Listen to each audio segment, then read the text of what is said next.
क्या कहिएगा राहुल गांधी के बारे में? आज उनका जन्मदिन है।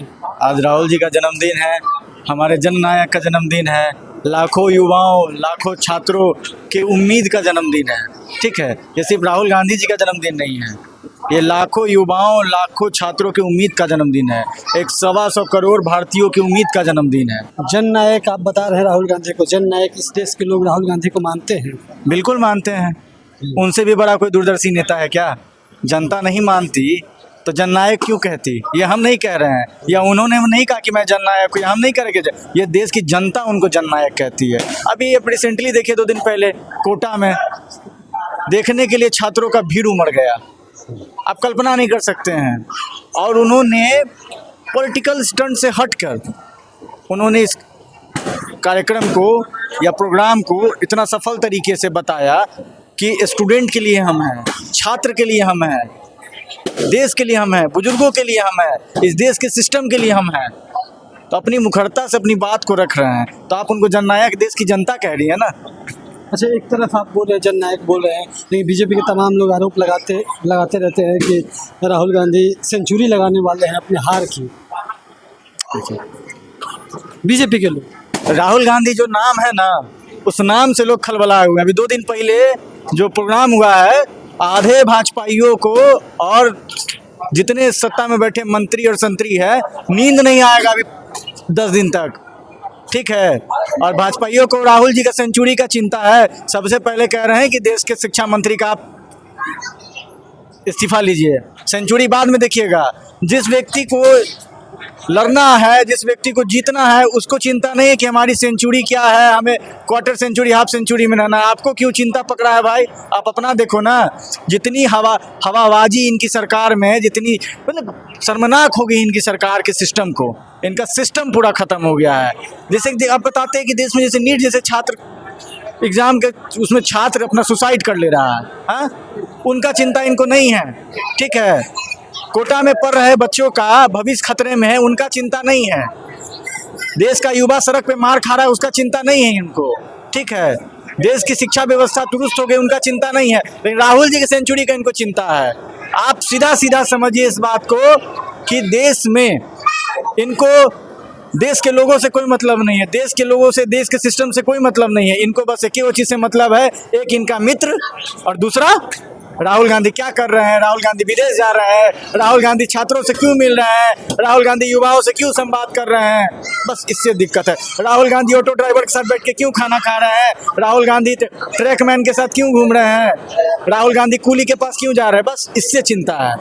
अच्छा, राहुल गांधी जननायक हो गए हैं, लेकिन राहुल गांधी हर मुद्दे पर मुखर होकर बोलते हैं, लेकिन क्या वो बातें राहुल गांधी की ज़मीनी स्तर पर पहुंचती है? एक भारत को गांव का देश बोला जाता है, क्या गांव के एक किसान मजदूर पढ़े लिखे कम पढ़े लिखे लोगों तक पहुंचती है? क्या हम बताते हैं, एकदम बोल आप सही बात बोले इसमें कि हम बताते हैं आपको। इसमें राहुल गांधी जी की बात गांव गांव तक जाती है, लोगों तक जाती है। इसी तरह उनको दूरदर्शी नेता नहीं कहा जाता है। आप फिर उसमें बोले गांव का देश कहा जाता है। पंचायती राज व्यवस्था राजीव जी नहीं लाया था। वो क्या था पंचायती राज व्यवस्था? ग्रामीण को कनेक्ट करने से, सेंट्रल से ग्राम को कनेक्ट करने का ये सिस्टम था। आप इस सिस्टम को देखिए। नहीं, उधर तक तो ठीक था इंदिरा गांधी। नहीं, अभी कहाँ खराब है भाई? जो कैमरे के सामने उसको डर कहाँ है? जो कैमरे के सामने उसको डर किस चीज़ का? राहुल जी मुखर होके बोलते हैं और जो बोलते हैं वो एकदम 100% सही होता है। हाँ, इन्होंने सारे मुद्दे पे बोला और सारा सही का सही होते चला गया। अभी बताया था आर्थिक संकट आने वाला है, मोदी जी कहे थे विदेश यात्रा मत कीजिए। अपने विदेश यात्रा पे है, देश का लोग विदेश यात्रा नहीं करेगा, देश का लोग परेशान है, त्रस्त है। आप समझिए। तो जब छोटे स्तर पर गाँवों में इनकी बातें पहुंचती है तो वो वोट में क्यों नहीं तब्दील होती है? और इसी पर बीजेपी तंज कसती है कि कांग्रेस में जब से राहुल गांधी बने हैं, सरकार का जमाई बन बैठा इलेक्शन कमीशन। ठीक है, सरकार का जमाई बन बैठा इलेक्शन कमीशन। जब जब इलेक्शन कमीशन इस टाइप का हरकत करेगा, इस हरकत को करेगा, वहाँ बीजेपी की सरकार बनेगी। आखिर क्यों बंगाल में ईवीएम सहित पूरा बिल्डिंग जल गया? क्यों जल गया भाई? अब तक तो नहीं जल रहा था। राहुल जी बोल दिए कि हमको इलेक्ट्रॉनिक डाटा मिल जाएगा तो मैं बता दूंगा कि ये वोट चोरी से बनी सरकार है, और जस्ट उसके बाद बिल्डिंग जल जाता है ईवीएम सहित। इसका समाधान क्या है इस देश में? जो सत्ता में है वो लोग यही करेंगे, तो इसका समाधान क्या? सत्ता में है तो भाई सत्ता में है तो सत्ता क्या बाप की बपौती है किसी की? इस देश में संविधान है, ठीक है, इस देश में कानून है, इनके सरकार में संविधान और कानून से नहीं चलता होगा। ये भारत देश है, ये देश कानून और संविधान से चलता है। सत्ता किसी की बाप की बपौती नहीं है। इस सरकार में जिस तरह से सरकारी संस्थाओं को, एजेंसियों को दुरुपयोग किया गया है, आप समझिए इस चीज को। खाली विपक्षी के नेता के घर का टावर पकड़ता है ईडी सीबीआई को, सत्ता पक्ष के नेता का टावर नहीं पकड़ता है। आप कब से जुड़े हुए हैं? मैं 2018 से हूँ NSUI में, इससे पहले मैं सक्रिय सदस्य रहा हूँ। एक युवा होने के नाते आप कांग्रेस को कहाँ देखते हैं आने वाले 5 साल में? एक युवा होने के, देखिए मैं सिंपल सा बात कहना चाहता हूँ, कांग्रेस पार्टी आज़ादी से पहले भी थी, आज़ादी के बाद भी रहेगी, ठीक है। और जब तक हम जैसे नौजवान कांग्रेस पार्टी में हैं तब तक कांग्रेस पार्टी बुलंदियों पर रहेगी। डाउनफॉल कम डाउन सबका होता है, ऐसा नहीं है। आखिर सोचिए, ये चीज़ आप मानते हैं? मानते हैं। आखिर आप सोचिए ना कि 70 साल बीजेपी को एक सीट नहीं लेने दिए। आखिर 70 साल में यही भारत की जनता, ठीक है, 70 साल ये भारत की जनता बीजेपी को जीतने नहीं दी, 70 साल सत्ता में आने नहीं दी। आज क्यों? लेकिन हालांकि 70 साल बीजेपी नहीं रह पाएगी। आप इस चीज़ को आपको आश्वासन देते हैं, आने वाले 29 में राहुल जी देश के प्रधानमंत्री होंगे और कांग्रेस का जो विजन रहा है, लक्ष्य रहा है, देश की जनता, देश के लोग, देश की शिक्षा व्यवस्था, देश की अर्थव्यवस्था, वो रहेगी। 2-4 चीज़ बता दीजिए जिससे राहुल गांधी 2029 में प्रधानमंत्री बन जाएंगे। आप जुड़े हुए हैं बहुत पहले से, तो क्या ऐसा चीज़ होगा, कांग्रेस क्या ऐसा चीज़ करेगी कि राहुल गांधी 2029 में प्रधानमंत्री? ये स्ट्रेटेजी की बात है, ये सब स्ट्रेटेजी की बात होती है, प्लान होता है, स्ट्रेटेजी होगी, प्लान होगी, फिर हम आपको आगे बताएंगे जैसा स्ट्रेटेजी प्लान होगी, ठीक है।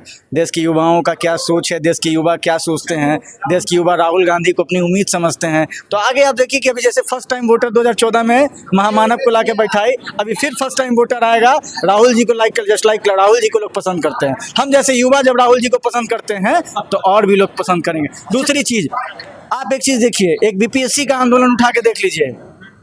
बीपीएससी के आंदोलन में राहुल जी आके गर्दनी बाग बैठ गए थे। क्यों नहीं पसंद करेगा उनको लोग?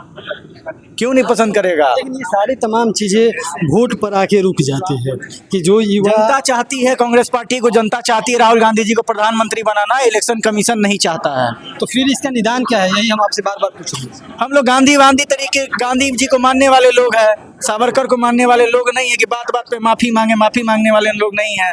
गांधी जी के बताए रास्तों पे चलते हैं, अहिंसा परमो धर्म, सत्य और अहिंसा पे। तो अपने गांधीवादी तरीके से हम लोग उनका आंदोलन कर रहे हैं, सत्याग्रह कर रहे हैं। अब आने वाला जनरेशन अगर कांग्रेस पार्टी अगर इजाजत दे तो भगत सिंह बनने में, जेनजी है, भगत सिंह बनने और खुदीराम बोस बनने में टाइम नहीं लगेगा। जिंदगी की बात करें, कॉकरोच पार्टी के बारे में आपका क्या विचार? अरे ये सब बी टीम है, ये सब बी प्लान है इन लोगों का। कॉकरोच जनता पार्टी कोई बहुत बड़ी पार्टी है, क्या है ये पार्टी? पार्टी की बात नहीं है, लोगों के बारे में। देश लोग के भी बोलते CGI हैं, दुर्भाग्य है कि देश के CGI उसको कॉकरोच बोल दे रहे देश के युवा को, और देश का युवा शांत है। बिगुल फूंक देना चाहिए था साहब, बिगुल फूंक देना चाहिए था इस सरकार के खिलाफ। अभी हम लोग मार थोड़ी खाते हैं, हम लोग तो उनके चक्कर में मार खाते हैं जो वहाँ मार खाते रहते हैं, आंदोलन में बैठे रहते हैं।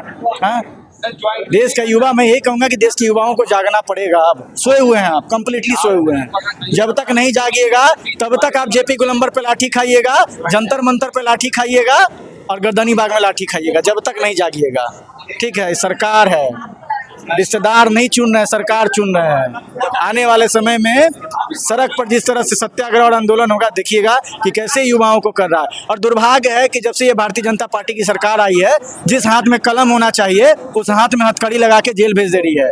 पटना यूनिवर्सिटी से छात्रों को निकाल के हथकड़ी लगा के भेज दी थी बेऊर। आप समझिएगा चुनाव के टाइम अभी भी, तो आप समझिए कि ये रिक्वेस्ट करेंगे कि छात्रों को पढ़ने दीजिए, छात्रों के हाथ में कलम रहने दीजिए, हथकड़ी मत लगाइए, ठीक है। जाके पैर न फटे बेवाई हो का जाने पीर पढ़ाए। अपना बच्चा नहीं पढ़ता है पटना यूनिवर्सिटी में, अपना बच्चा विदेश में पढ़ता है। खैर ये विषय नहीं है हमारा, फिर भी आपको भी राहुल गांधी जी के जन्मदिन की हार्दिक शुभकामनाएं। आपको भी शुभकामनाएं।